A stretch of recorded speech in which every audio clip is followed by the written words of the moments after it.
मोगळा भाव भयणांनो, आयज आमी लुकाच्या 8व्या आविसरान पावलोले आसा आनी लुकाच्या 8व्या आविसराचें शिकप आयज आमी करुया.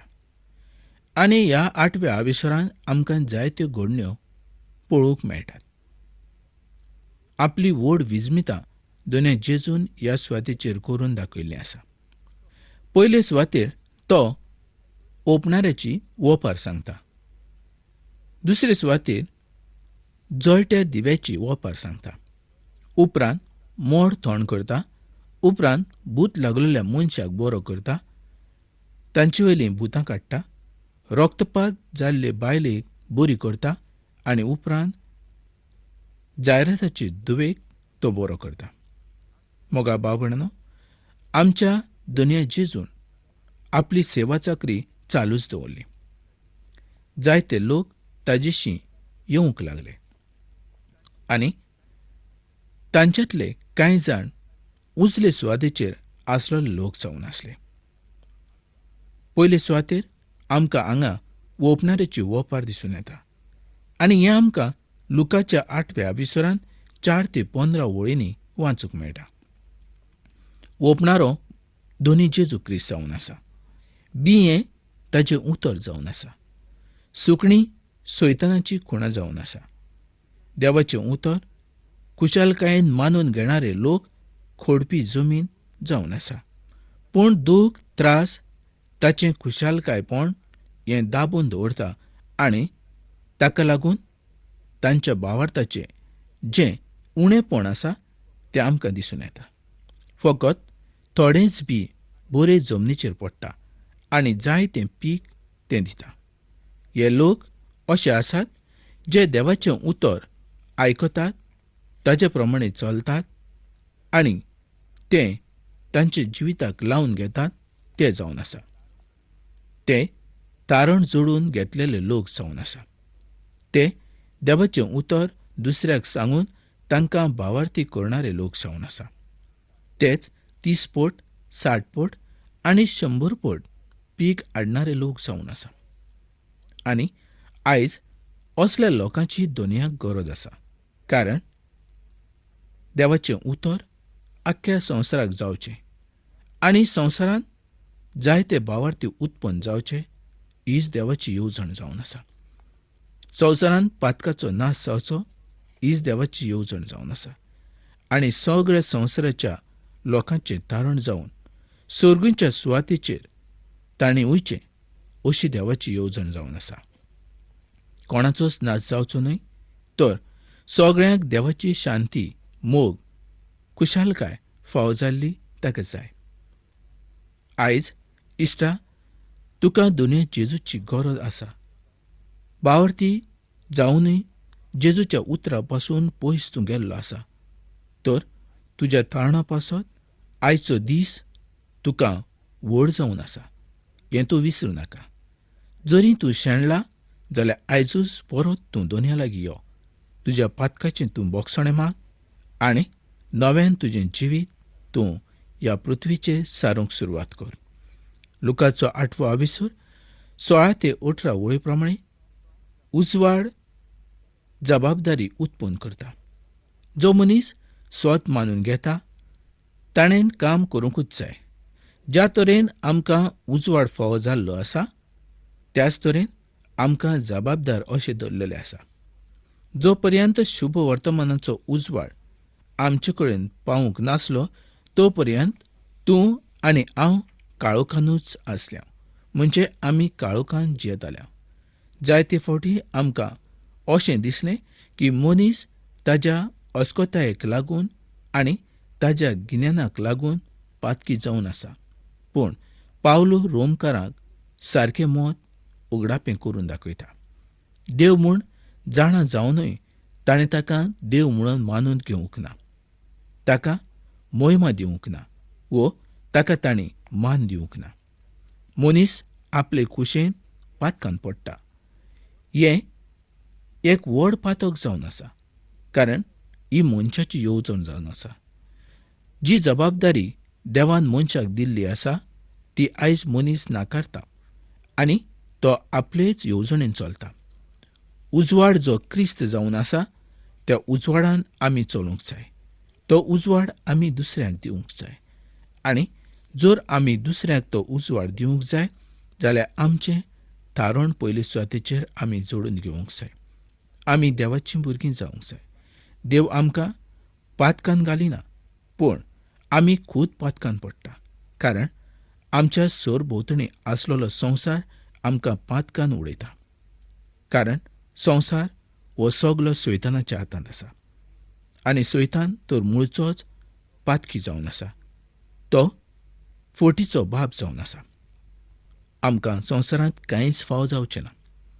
संवसारांत जें दिसती पडटा तें एक दीस नाश जातलें. पूण स्वर्गावेल्या गजालींचेर आमी नदर लावंक जाय. आनी आयज जो कोण स्वर्गावेल्या गजालींचेर नदर लायता ताका शांती आनी समाधान आसतलें. तो शांतेन आनी समाधानान जियेतलो. मोगा इश्टानो, देवाची आनी आमची कसली सोयरीगत आसा हें आमी पळोवया. लुकाचो 8 विसर 19 ते 21 वळी प्रमाणे ह्या सुवातेर दोनी जेजू एक नवीन सोयरीगत सांगता. तो ताज्या घरच्यांक नाकारिनासलो, पूण अशें दिसता ताज्या घरच्यांनी ताका नाकारलेलो आसलो. ताका ती मानूंक तयार नासली. ताजें उतर ती मानूंक तयार नासली. देवाच्या पासून ती बरीच पयस आसली अशें समजून आमकां येता. जेन्ना जेजू ज्या सुवातेचेर आसलो आनी देवाचें उतर दुसऱ्याक सांगतालो तेन्ना त्या सुवातेचेर जायते लोक आसले आनी ते ताजें उतर आयकताले. जेजूचें उतर आयकूंक ते आयिल्ले आसले आनी तांचो भावार्थ व्हड जावन आसलो. पूण कोण तरी त्या सुवातेचेर येवन जेजूक सांगूंक लागलो, तुजी आवय आनी तुजे भाव भायर रावतात आनी ते तुका पळोवंक तुजी वाट पळयतात. हीं उतरां जेजून आयकल्या उपरांत तांकां सांगलें, देवाचें उतर आयकतात आनी पाळटात ती म्हजी आवय आनी म्हजे भाव. आयज जेजूचें उतर तांकां नाका आसलें. त्याच पासत तीं भायर आसलीं. आयज आमी खंय आसात? आमी भितर आसात काय आमी भायर आसात? आमी खरेपणी देवाचीं भुरगीं जाल्यात काय संवसारांत आमी संवसारा सारकीं जियेतात? आयचे दिसा हो खूब व्हड आनी म्हत्वाचो प्रस्न आमच्या मुखार उबो आसा. आतां पळोवया लुकाचो 8 विसर 22 ते 25 वळी प्रमाणे. दर्याच्या पोलतडी वचूंक जेजूची आज्ञा. आतां जेजू दर्याच्या पोलतडी वचूंक पळयता. ह्या सुवातेर वादळ म्हणजे मोड दाखयिल्लें आसा. हें वादळ म्हणजे सैतानाचें काम दाखयता. ह्या वादळान दोनया जेजूच्या न्हिदेक आडकोळ हाडलेली आसा. पूण सिसाच्या वागण्या वरवीं आडकोळ आयली. तो आमकां जायते फावटी जिविताच्या वादळान उडयता. म्हणजे आमी ताजेशी येवचें आनी तो कसो आसा हें आमी शिकचें. जेन्ना वादळ वाडलें तेन्ना ताजे शीस उचांबूळ जालें. कितें करचें तांकां समजून आयलें ना. तांच्या सांगाता दोनी जेजू आसा हें ते विसरून गेले आनी तांणी व्हडान बोबाट मारूंक सुरवात केली. आनी उपरांत तांकां दोनया जेजूचो उगडास आयलो. गुरुजी, गुरुजी, आमी बुडटा. जेजू त्याच वेळार उठलो. ताणें वादळ शांत केलें. मोगा भावपणान, ज्या व्हड्यान दोनी जेजू न्हिदलेलो आसलो तें व्हडें बुडोंक शकतालें? आनी जेजू त्या व्हड्यांत आसतना ताजे शीस आनी तो बुडोंक मरूंक शकताले? हाजेर तुमचो जबाब हांव जाणा जावंक सोदतां. आयज तुमचो जबाब बरोवन तुमी म्हाका कळयात. जेजून आपल्या शिसांक विचारलें, तुमचो भावार्थ खंय आसा? आयज दोनी जेजू, होच आमचो भावार्थ आसूंक जाय. होच आमचो प्रस्न आसूंक जाय. आयज होच प्रस्न तो तुका आनी म्हाका विचारता. तुमचो भावार्थ खंय आसा? मोगाळ भावपणान, हाजो जबाब तुमी म्हाका दिवंक शकतात? तुमचो भावार्थ? आनी तुमचो मोग खंय आसा? आयज तुमचो भावार्थ कोणाचेर आसा? आयज जर तुमचो भावार्थ दोनया जेजू क्रिस्ताचेर आसा जाल्यार तुमी ह्या संवसारांत कोणाकूच भिवचे ना. जेजू आतां 11 जनांच्या मुल्कांत येता. दुसऱ्या बरयणाऱ्याहून वो बरोवपी म्हणजे डॉक्टर लूक हे घडणेक बरे तरेन बरयता. हें आमकां लुकाच्या 8व्या विसरांत 26 ते 33 वळींनी पळोवंक मेळटा. भुतान जेजूक वळखलो आसलो. जाकोब आमकां सांगता, जाकोबाची चीट 2 आविसूर आनी 19व्या वळीन, देव एकूच म्हणून तूं सोत मानताय तें बरें आसा. देंवचारूय तशेंच सोत मानताय आनी भिरांतीन कडकडटाय. मेळे ओतमे देवाचे दुस्मान जावन आसात आनी तांची न्हीद जावची आसा. हे मेळे ओतमे आयले तरी खंयच्यान? मोगा भाव भयणांनो, ह्या संवसारांत अशें कितें आसा तें आमी पळोवंक शकनात, पूण तांचो परिणाम आमच्या कुडीचेर जाता. तशेंच ओत्मीक कांय गजाली ह्या संवसारांत आसात त्यो आमच्यांनी पळोवंक जायनात. सर्ग हो खरो जावन आसा, पूण आमी तो पळोवंक शकनात. स्वर्गावेले देवाचे दूत 2 तरेचे आसात, तांकांय आमी पळोवंक शकनात. ते देवाची सेवा चाकरी करतात. दुसरे जे आसले ते सैतानाचे सांगातान सुरवातेक सावन गेले. मेळे ओतमे मनशाक मेळे करतात आनी मनशाक ते पातकान उडोवंक पळयतात. जें कितें ताणें करूंक जाय तें ताणें करचें न्हय अशी सैतानाची येवजण जावन आसा. मनशाक वायट काम करूंक ते शिकयतात आनी त्याच पासत ह्या मेळ्या ओतम्या वरवीं संवसारांत भिरांकूळ अशीं कामां लोक करीत आसात. आयज पोजडपण, खून, मारामारी हेंच न्हय तर आनिकूय कितलींशींच वायट कामां ह्या संवसारांत घडटा. ती तो आमकां करूंक सांगता आनी हें सगळें काम सैतानाचें जावन आसा. वायट कामां संवसारांत कसलीं आसात हें सगळें सांगप म्हणजे एक व्हड यादी तयार जातली. ती सांगून काबार जावची ना, इतलीं तीं आसात. हे जे मेळे ओतमे आसात ते खंयच्यान आयले आनी केन्नाच्यान आयले हें पवित्र पुस्तक आमकां सांगना. भावार्थाच्या जिवितांत दूख हाडूंक ते पळयतात. बापूय आपल्या पुताचो नाश करता. पूत आपल्या बापायक जिवो मारता. आवय आपल्या भुरग्यांक जिवी मारता. माय आपली सुनेक जिवी मारता. हें सगळें काम सैतानाचें जावन आसा. आयज ह्या गजालींक आमी सदांच पळयता. सदांच वर्तमानपत्रांनी असल्यो गजाली येतात आनी जेन्ना आमी असल्यो गजाली वाचतात तेन्ना आमच्या कुडीचेर कांटो उत्पन्न जाता. मोगा भाव भयणांनो, इतलें भिरांकूळ काम ह्या संवसारांत कित्याक? कारण हे लोक देवाची भिरांत नोको त्या पासत. लुकाचो 8वो विसर 30 ते 33 वळींनी एक गजाल आमकां दिसून येता. ती म्हणजे एक मनीस ह्या सुवातेचेर आसा, ताका मेळो ओतमो लागलोच आसा. ताजेर एकूच मेळो ओतमो नासलो तर ताजेर जायते देंवचार बसलेले आसले आनी ताका लागून ताका सेनाबाग म्हणजे सैन्य अशें म्हटलेलें आसा.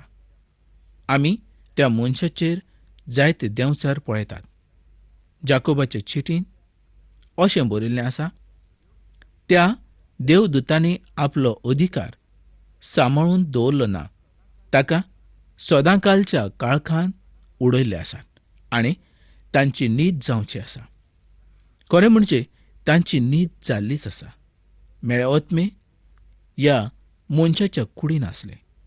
जेन्ना मेळ्या ओतम्याक काडटात तेन्ना तो मेळो ओतमो ह्या त्या सुवातेचेर भोंवता आनी त्याच मनशाच्या कुडीन परत वचून तो पळयता आनी ताच्या कुडीन गेलो जाल्यार तो ताजो नाश करता आनी जर ताच्या कुडीन तो गेलो ना तर दुसऱ्याच्या मनशाच्या कुडीन तो रिगूंक पळयता. मेळो ओतमो कुडी शिवाय रावूंक शकना. मोगाळ भाव भयणांनो, लक्षांत घेयात की त्या दुकरांनी मेळे ओतमे कुडीन घेवन जियोचे पेक्षा मरण सोंसल्यार चड बरें म्हणून ताणें वचून त्या उदकान जीव दिलो. लुकाचो 8 विसर 34 ते 36 ओळी प्रमाणे ह्या मनशाक बदल घडोवन आयलोलो दिसून येता. क्रिस्त सैताना पासून आमकां सुटका दिवंक शकता. आयज आमी पळयतात सगळेच कडेन सैतानाचें काम वाडलेलें आसा आनी हें तर खूब भिरांकूळ अशें जावन आसा. पूण हाजे पासून जर तुमकां सुटका फावो जावंक जाय जाल्यार आमकां दोनया जेजू क्रिस्ताचो आदार घेवंक जाय. लुकाचो 8 विसर 37 ते 40 ओळी प्रमाणे ही एक व्हड अजापाची गजाल जावन आसा. ह्या सुवातेर लोकांनी ताका त्या सुवाते वेल्यान वचूंक सांगलें, पूण ते कोणाकडेन घडलें ना. तर जेजू तांकां हुकूम घालतालो आनी ते सगळे देंवचार त्या दुकरांनी गेले आनी दुकरां वचून त्या दर्यांत वचून मेलीं. जेन्ना जेजू गालिलांत समुद्राच्या दुसऱ्या वाटेन गेलो तेन्ना ताच्या भोंवतणी गर्दी जमा जाली आनी त्या सुवातेचेर जायरसाचे दुवेक ताणें बरी केल्ली आसली आनी ताची दुवेक बरी करच्या पयलीं वाटेर आनीक एक व्हड विस्मीत घडटा आनी तें विस्मीत म्हणजे रक्तपात जाल्ली एक ओस्तरी त्या सुवातेचेर आयिल्ली आसली. 12 वर्सां पासून ती पिडा सोंसताली. कोणाच्यानूच तिका बरी करूंक जालें ना. जायते तिणी दोतोर केले, पूण त्या दोतोराच्या वखदान तिणें जायते दूख आनी त्रास सोंसले, पूण तिका गूण नासलो.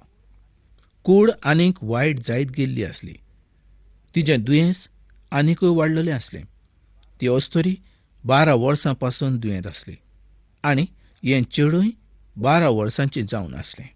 म्हणजे हें जें चेडूं ज्या वेळार जल्मलें तेन्नाच्यान ती अस्तोरी दुयेंत आसली हें आमकां समजून येता. म्हणजेच जेजून एकाच दिसा 2 विस्मितां आपल्या हातांतल्यान करून दाखयलीं आनी ती एकेच सुवातेचेर ताणें घडोवन हाडली.